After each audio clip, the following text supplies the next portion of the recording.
Bonjour à tous, ravi de vous retrouver pour une vidéo du cabinet Landau et Associés. Abordons aujourd'hui une recette de cuisine nationale, une spécialité que le monde entier nous envie, le millefeuille territorial, qui fait que, loi de 2002, on a dans certains territoires le quartier, on a parfois la section de commune, on a la commune, qui parfois devient commune nouvelle, l'intercommunalité à fiscalité propre, au-dessus des syndicats mixtes, parfois des PETR ou des pôles métropolitains, le département, la région, la France, l'Union européenne.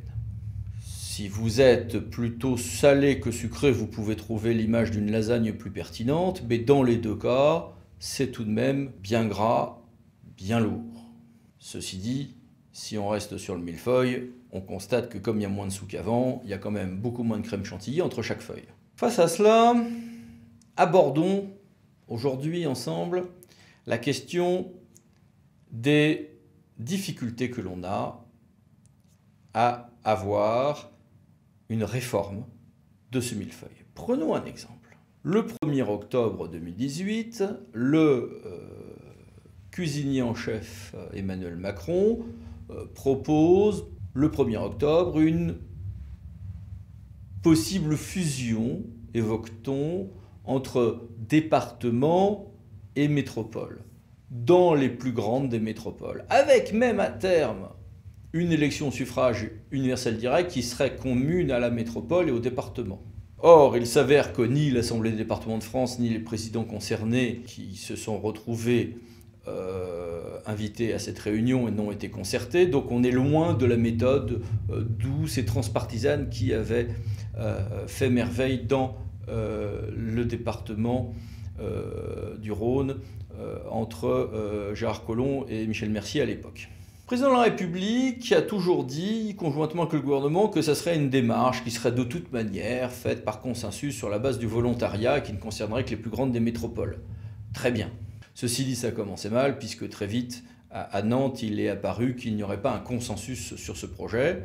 Et puis, par ce temps-là, on n'avançait toujours pas sur les solutions à apporter sur l'architecture institutionnelle de la métropole du Grand Paris, entre les établissements publics territoriaux et la métropole, pour lesquels il y a une urgence à savoir qui fait quoi au-delà de 2020 et qui surtout se partage quel impôt, puisque les règles actuelles financières s'achèvent dans un an. À l'automne, on passait un petit peu du millefeuille au gloubi-boulga, puisqu'il y avait énormément d'incertitudes et de mélanges de choses diverses et variées qui étaient évoquées dans ce projet. Certains disaient que l'on aurait une fusion département et région avec extension des métropoles aux frontières départementales.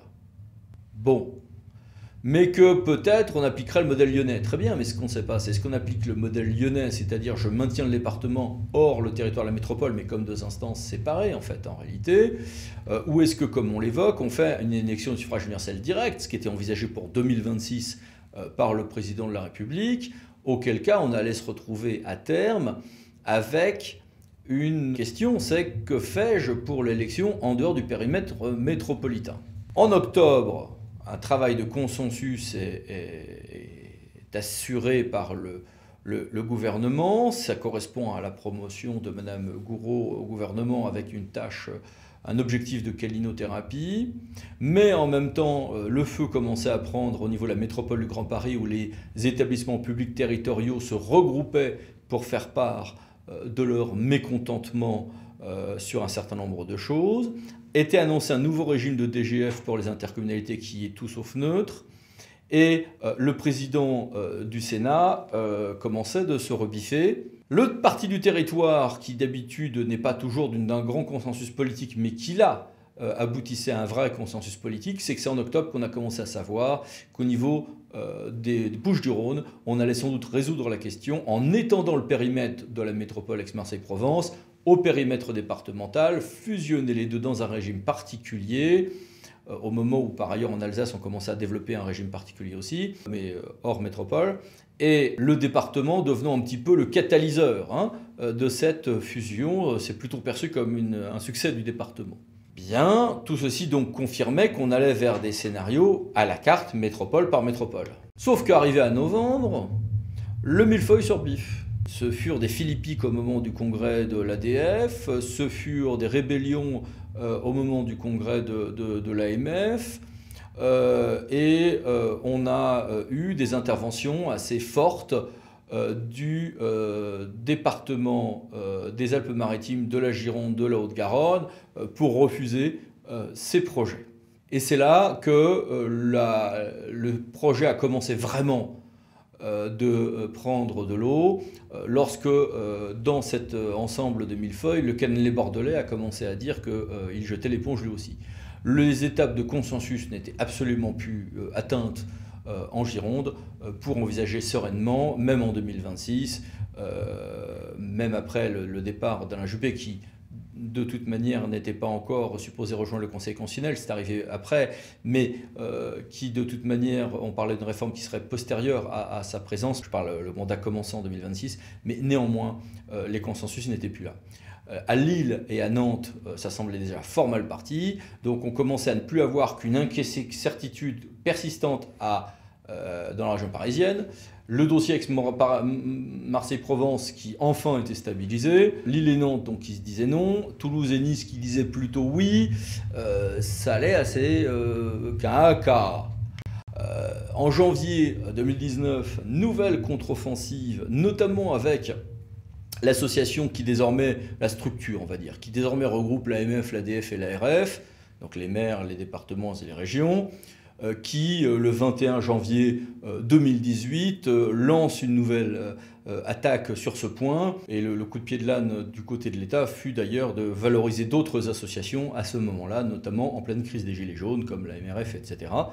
Façon, encore une fois, réponse du berger à la bergère. Février 2019, Toulouse et Nice jettent l'éponge à leur tour. Alors où va-t-on ? Eh bien, le millefeuille national, la lasagne, vit encore. Une nouvelle fois, on a cru qu'on allait la simplifier, et ben, c'est râpé si j'ose rester dans la métaphore culinaire. Objectivement, on a le sentiment que le cuisinier national ne sait plus trop quel plat nous préparer pour simplifier tout ceci. À l'évidence, ça va être donc territoire par territoire. Alors si on se résume, département des Bouches-du-Rhône, probablement résolution et fusion des deux, mais par une extension du périmètre de la métropole, mais avec le département comme catalyseur du tout.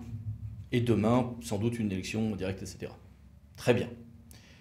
Deuxième chose, on a des territoires qui sont dans l'incertitude la plus totale. C'est la métropole du Grand Paris, où il va bien falloir qu'on sache où on va. Au moins d'un point de vue fiscal d'ici à 2020, il n'y a pas le choix. Et pour les autres, les projets gouvernementaux sombrent sur ce point. Et dans chaque rond-point ou dans chaque grand débat, tout le monde se demande ce qui va ressortir du grand débat national en matière de réforme territoriale. Est-ce que cette fusion sera, entre guillemets, gilet jaune compatible, ou est-ce que de toute manière, arrivé à mars ou avril 2019, ce n'est plus la question? C'est incertain. Et on a le retour d'une hypothèse. Et si dans les territoires où il y a des grandes métropoles, on retrouvait la solution qui fut défendue à droite comme à gauche par un grand nombre d'élus depuis 20 ans, c'est est-ce qu'on ne pourrait pas dans ces territoires avoir peut-être une élection au suffrage universel direct des élus métropolitains, serpent de mer mais pourquoi pas, mais avec en tout cas, même s'il n'y a pas cette élection au suffrage universel direct, transformer dans ces territoires-là le conseil départemental en grand conseil des intercommunalités. Sujet qui fut porté par un grand nombre d'élus, encore une fois, de droite ou de gauche. Pourquoi je fais cette vidéo?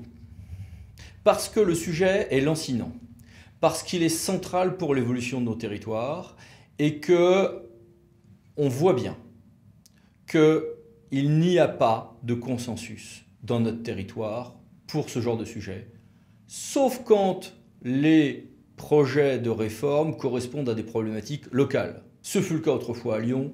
C'est le cas aujourd'hui dans les Bouches-du-Rhône. Il n'y a pas de consensus, loin s'en faut, sur les questions du territoire de la métropole du Grand Paris. Et pourtant, il y a des liens très forts entre les métropoles et leurs périphériques.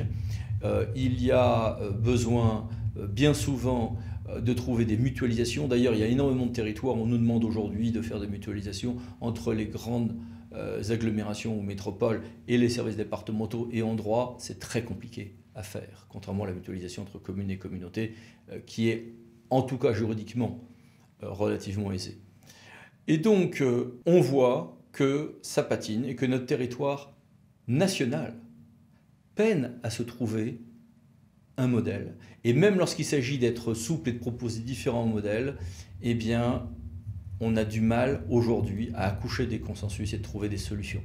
Et pourtant, nul ne conteste que le nombre d'étages dans notre administration, combiné avec des compétences qui ne sont pas extrêmement claires, combiné avec le fait que aujourd'hui les ressources financières des collectivités publiques sont rares, nécessite quelques évolutions, quelques réformes.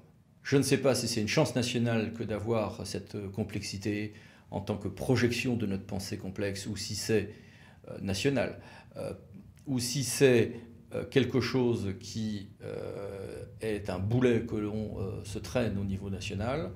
Mais ce qui est certain, c'est que le millefeuille est encore à la carte de notre restaurant national et qui visiblement il va demeurer longtemps, et que les solutions aujourd'hui que réussissent, c'est quand sur place, les possibilités de solutions peuvent être un peu sur mesure et répondre à des problématiques propres à la géographie, propres à chaque territoire. À bientôt pour de nouveaux épisodes sur ce terrain de la réforme territoriale qui ne cesse de nous tenir en haleine maintenant depuis 30 ou 40 ans. On pourrait même remonter au rapport Guichard de 1976. À bientôt, merci, au revoir.